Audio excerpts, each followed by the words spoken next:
Salam sejahtera saudara yang kekasih di dalam nama Tuhan Yesus Kristus. Kita terus memikirkan the servant leaders sebagai satu semangat di dalam kehidupan kita. Sebagai anak Tuhan yang harus menjadi saksi di dalam hari-hari kita. Matius pasal 20 ayat 20 sampai 28. Ini terus menjadi pokok pikiran kita. Bagian pertama sudah kita bicarakan. Pemimpin yang melayani adalah panggilan bukan model.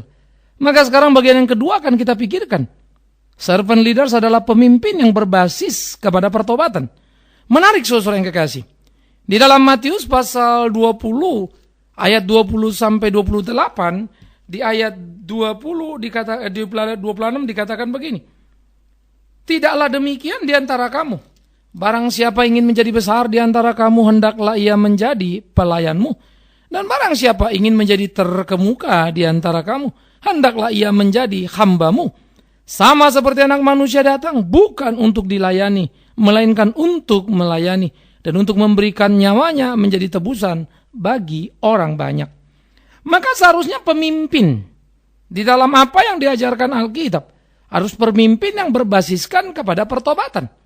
Pertobatan menjadi titik pertama, di mana itu menjadi sekaligus titik sentral dari perubahan kehidupan seseorang.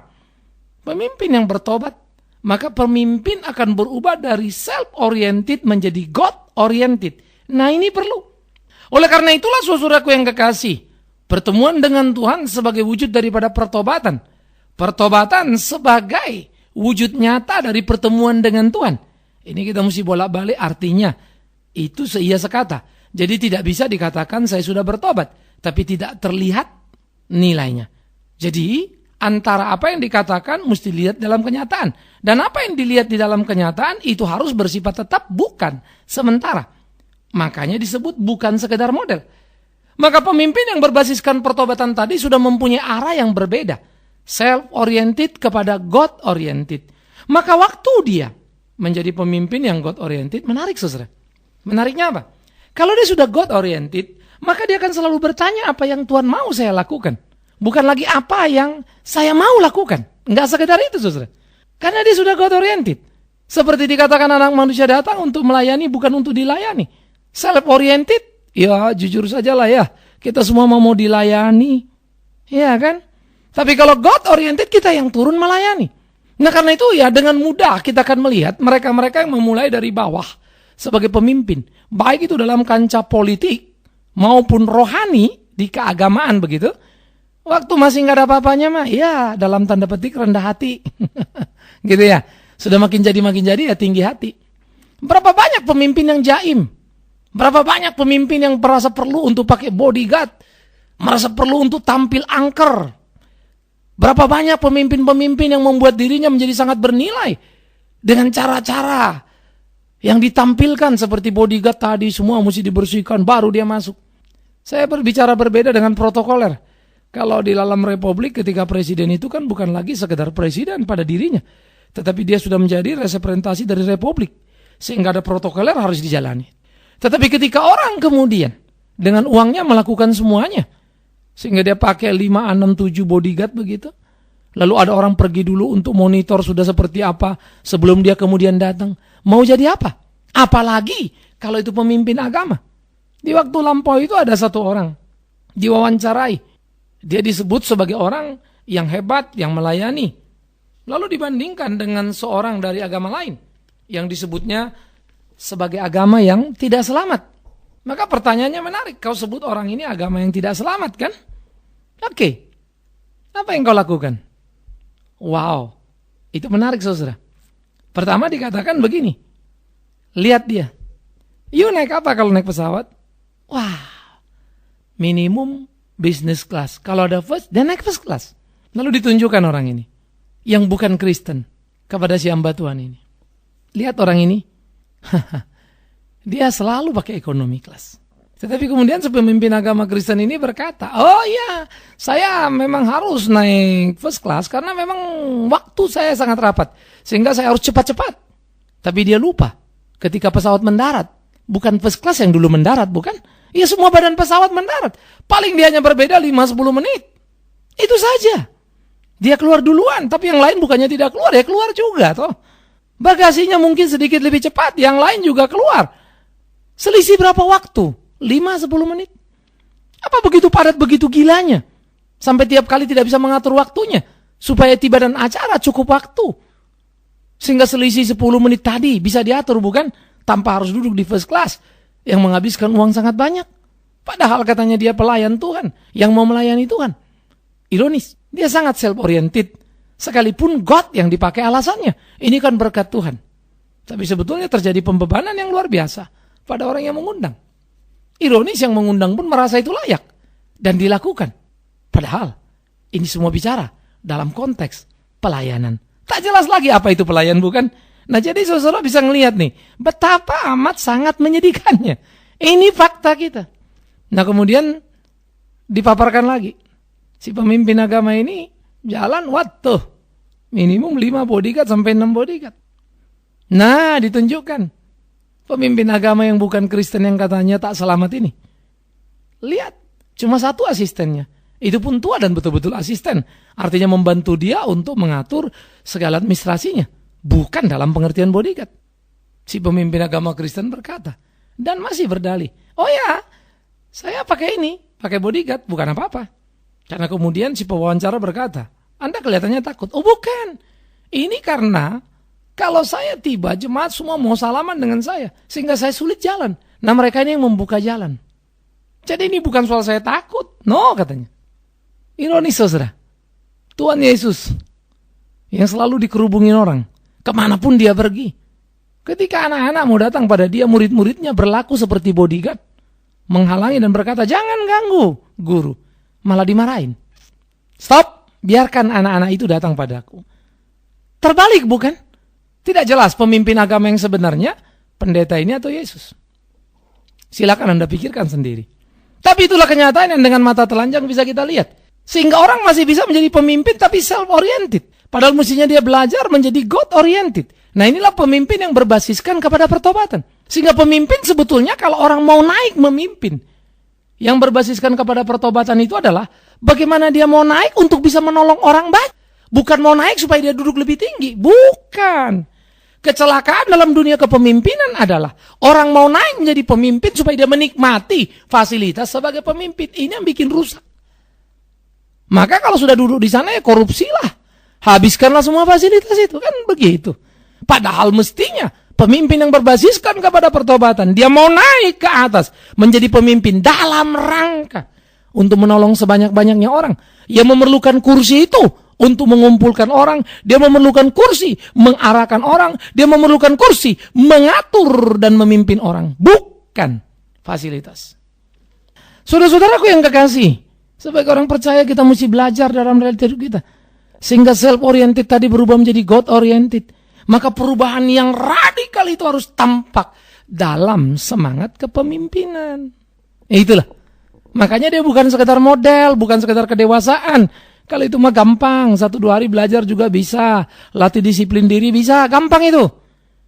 Ya, seminar-seminar teori ini itu sederhana itu semua. Ya, Anda mau dimotivasi. Gampang itu. Anda termotivasi hari ini, pulang ya hilang lagi. Ya, Anda ikut seminar sana sini, cepat kaya dan seterusnya. Kalau memang bisa, baguslah dunia ini sudah kaya semuanya. Nyatanya tidak semua, kan ada beberapa. Tapi cek yang beberapa itu, memang pada dasarnya dia jago. Sehingga seminar itu tidak menolong dia sebetulnya. Hanya klik, katakanlah itu semacam puntung rokok yang jatuh, tapi orang ini sendiri minyak bensin yang sudah ada di mana-mana. Sehingga menyala. Jangan bilang puntung rokoknya yang hebat. Memang bensinnya banyak. Nah, disinilah kita perlu mengerti dan perlu memahami bagaimana seharusnya melahirkan seorang pemimpin. Maka pemimpin yang berbasis pertobatan itu bukan cetakan begitu saja kan. Sehingga dia memerlukan di dalam panjang perjalanan pembinaan dasar keimanan, mengerti kebenaran, persekutuan dia dengan Tuhan. Itu sebab perlunya gereja ada dari komisi anak, remaja, pemuda dan seterusnya. Kita berharap di sana dalam proses pertumbuhan mereka sudah mengalami pertobatan pribadi itu. Mereka sudah bersatu dengan Tuhan itu. Dan sekarang mereka punya tekad untuk melakukan apa yang harus mereka lakukan. Seturut dengan kemampuan yang Tuhan berikan. Jadi saudara yang kekasih, dasar leader seharuslah pemimpin yang berbasiskan pertobatan. Nah ini perlu. Ini menjadi prasyarat pertama dan utama. Ya, sehingga tadi ingat, dari self-oriented dia berubah menjadi God-oriented. Nah, ini menjadi menarik. Yang kedua, yang perubahan-perubahan adalah tadi bukan saja dari self-oriented kepada God-oriented. Dari memperalat menjadi tujuan, ini jadi penting juga. Artinya apa? Begini. Pada waktu seseorang naik menjadi pemimpin, dia tidak memakai itu menjadi alat kepentingan, tetapi tujuan kepentingan. Artinya, dia memakai itu untuk tujuan mulia tadi, bukan alat mulia. Artinya alat mulia gini ya, alat yang saya pakai untuk diri saya. Oke? Pemimpin itu alat yang punya tujuan. Sehingga kepemimpinan harusnya tujuan untuk kemuliaan. Kita yang mengerjakan. Tapi kalau itu dijadikan alat, nah ini jadi repot. Kalau uang dalam hidup kita mestinya alat. Alat menolong orang. Oke? Maka kepemimpinan mestinya tujuan. Tapi pemimpin itu sendiri alat untuk mengaktualisasi tujuan tadi. Tapi cuma memang balik lagi seperti yang saya bilang tadi. Semua terbalik-balik, semua jungkir balik sudah. Maka di dalam kegairahan yang gila, di dalam soul oriented yang kacau itu, maka terjadi kekacauan yang sangat menakutkan. Nah, mari saudara kita mulai berpikir sebagai pemimpin yang berbasiskan kepada pertobatan. Maka kita harus bisa memeriksa diri kita, berani memeriksa diri kita. Temukan kebenaran itu. Tak mungkin Tuhan membiarkan kau sendirian berjuang tanpa memberikan hikmat kepadamu untuk mampu melakukan apa yang menjadi kehendaknya. Tak mungkin Tuhan menuntut dari kita apa yang tidak bisa kita kerjakan di hidup kita. Tuhan adalah Tuhan yang bijak, bukan? Oleh karena itu seperti Dia yang datang bukan untuk dilayani tapi untuk melayani. Bukankah seharusnya itu menjadi semangat bagi tiap orang pemimpin, khususnya pemimpin Kristen, lebih khusus lagi pemimpin di lingkungan gereja. Mari kita camkan, mari kita pikirkan. Sehingga pemimpin bukan orang yang berlomba-lomba cari fasilitas, lalu cerita kebanggaan, rumah besar, mobil hebat, dan seterusnya. Sehingga aneh sekali. Kepemimpinan dijadikan alat untuk menggapai apa yang menjadi kebutuhan-kebutuhan selera diri. Sehingga kepemimpinan bukan lagi menjadi tujuan untuk menolong banyak orang di kehidupan dan menempatkan diri sebagai alat Tuhan di sana, sebagai seorang pemimpin. Camkan dan pikirkanlah itu, saudaraku yang kekasih. Oleh karena itu mestinya umat membantu para pemimpin-pemimpin yang lupa diri, diingatkan. Kalau tidak mau gimana Pak? Jangan diikuti. Masa sih pemimpin yang lupa diri diikuti terus? Tapi saya kalau bisa dari dia nggak enak dong Pak, bisa dengan teman-teman saya. Ya silakan. Kalau kau suka berkumpul, sekalipun tidak benar, ya itu pilihanmu. Tapi kalau kau mencintai kebenaran, relalah terangkat, tercabut dari kumpulanmu. Atau memang kau munafik, panas enggak, dingin enggak. Kau bicara kebenaran, tapi kau diam di sana. Kau suam-suam kuku. Mengerikan sekali. Karena itu saudara yang kekasih ya, kita mesti berani. Nah, jiwa kepemimpinan itu juga mesti dilatih. Sehingga kalau ada saudara-saudara pada situasi itu berani mengambil keputusan. Itu perlu. Tapi bukan sekedar bubar-bubar ya. Saya nggak suka, saya pergi, saya nggak suka. Lain lagi itu selera diri, mah jangan ngawur. Saya bicara kebenaran. Bukan sekedar selera diri. Bukan sekedar cocok nggak cocok. Kalau soal cocok nggak cocok mah di kolong langit manapun sama saja. Ya, dengan tiap orang pasti kita ada perbedaan yang bisa menciptakan persinggungan. Yang jadi persoalan adalah benar apa tidak benar. Itu yang mesti diperhatikan. Jadi jangan menjadi orang cengeng juga. Apa dikit ribut, lari ngambek. Hanya karena cara. Nah, bagi saya ini kekanak-kanakan. Lihat, benar nggak benar? Kalau orang itu benar, tapi kamu tidak suka caranya, hargai kebenaran itu. Maka itu akan melebihi ketidaksukaan kita kepada caranya. Tapi kalau kita hanya bisa tidak suka caranya lalu kita mundur, berarti kita menganggap kebenaran lebih rendah dan orang itu menjadi lebih penting persoalan sehingga membuat kita terpisah dari kebenaran. Itu pemimpin, dalam batinmu mesti hidup. Makanya tidak self-oriented tapi God-oriented. Kepemimpinan itu tidak boleh menjadi alat tapi tujuan. Sang pemimpinlah alat yang Tuhan pakai. Nah, karena itulah pada bagian pertama kita katakan, servant leaders itu panggilan bukan model. Jadi dia bukan soal kedewasaan. Dia merupakan pertobatan yang growth keluar ke depan. Sehingga menciptakan sesuatu kerinduan, ambisi yang suci. Tuhan sudah menebusku. Tuhan sudah menolongku. Maka hidupku bukan aku lagi. Tapi Yesus yang hidup di dalam aku. Aku akan melakukan apapun perintahnya. Dan hidupku hanya untuk memuliakan Dia. Indah ya. Sehingga kemudian dia naik step, jadi pemimpin, makin besar yang Tuhan percayakan. Dia tidak pusing dengan fasilitas yang dia punya. Dia nikmati apa yang ada. Lagi makan enak, puji Tuhan. Makan kurang enak, ya puji Tuhan. Dia tidak bermain-main dengan kata-kata. Dia tidak bermain-main dengan kebenaran. Dia tidak bermain-main dengan emosi orang untuk menumpuk keuntungan. Beranikah kita? Saudara, kebenaran memang menyakitkan. Ketika kita bergaul dengannya, hidup di dalamnya. Tetapi kebenaran adalah produk dari orang yang mengalami pertobatan. Maka dia akan melakukan apa yang Tuhan kehendaki. Dan ingat, disitulah orang yang bertobat itu harus berani menyangkal dirinya.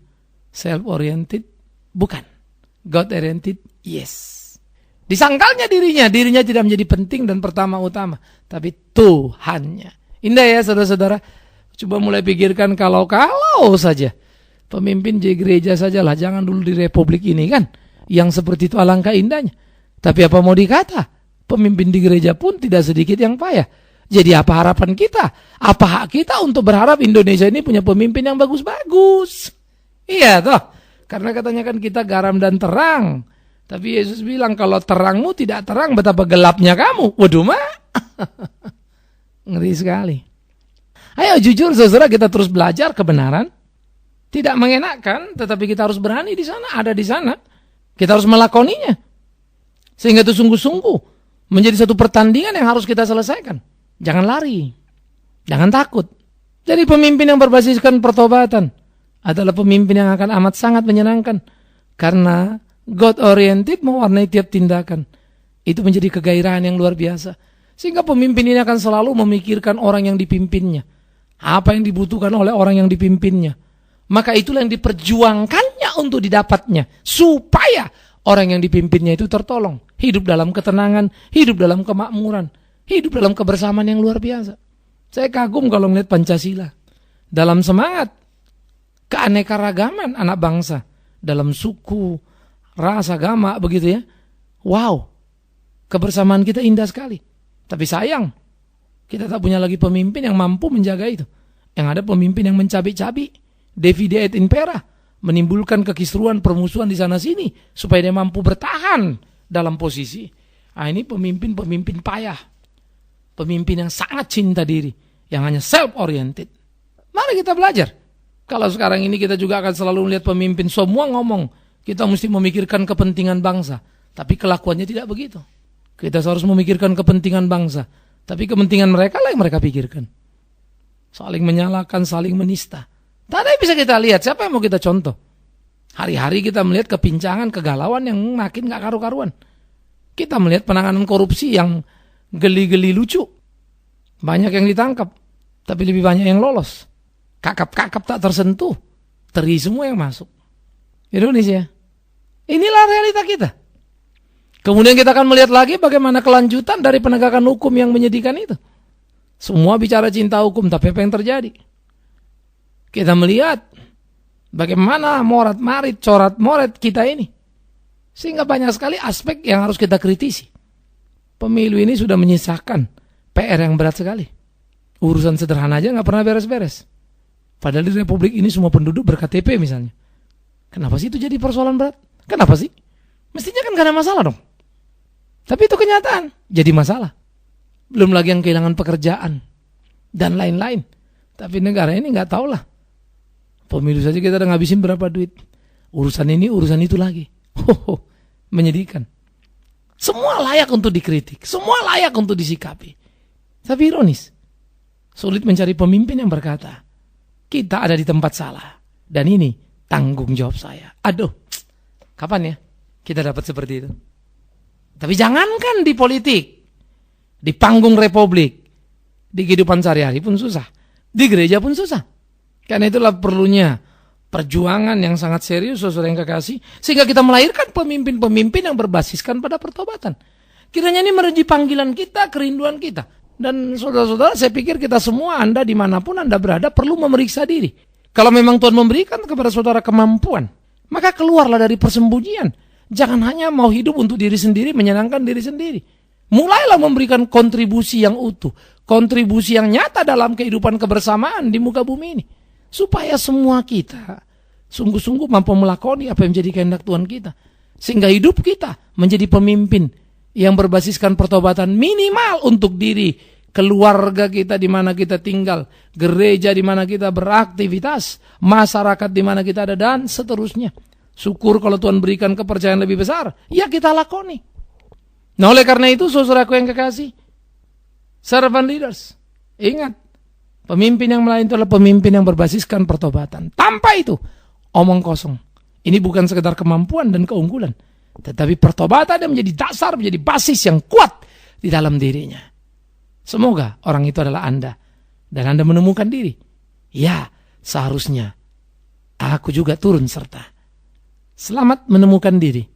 Selamat menjadi pemimpin yang berbasiskan pertobatan. Pemimpin yang melayani. Tuhan memberkati saudara. Amin. Mari kita berdoa. Tuhan, kami bersyukur, kami berterima kasih untuk cinta kasih-Mu dalam hidup kami. Syukur dan terima kasih untuk tiap apa yang boleh kami nikmati dalam hidup ini, yang adalah anugerah-Mu. Karena itu tolong kami, tuntun kami, bimbing kami, supaya di hari-hari kami selalu melakukan kehendak-Mu dan hidup kami memuliakan nama-Mu. Tolonglah supaya kami juga boleh menjadi pemimpin dimanapun kami ada, yang memuliakan Tuhan karena berdasarkan pertobatan, pertemuan pribadi kami dengan Tuhan. Sehingga Tuhan sudah merubah kami, sehingga kami tak lagi sekedar cinta diri, tapi cinta Tuhan. Terima kasih. Semangat itulah kiranya yang menjadi kekuatan kami melayani. Dalam nama Tuhan Yesus Kristus Tuhan, pemimpin yang sejati, kami berdoa. Amin.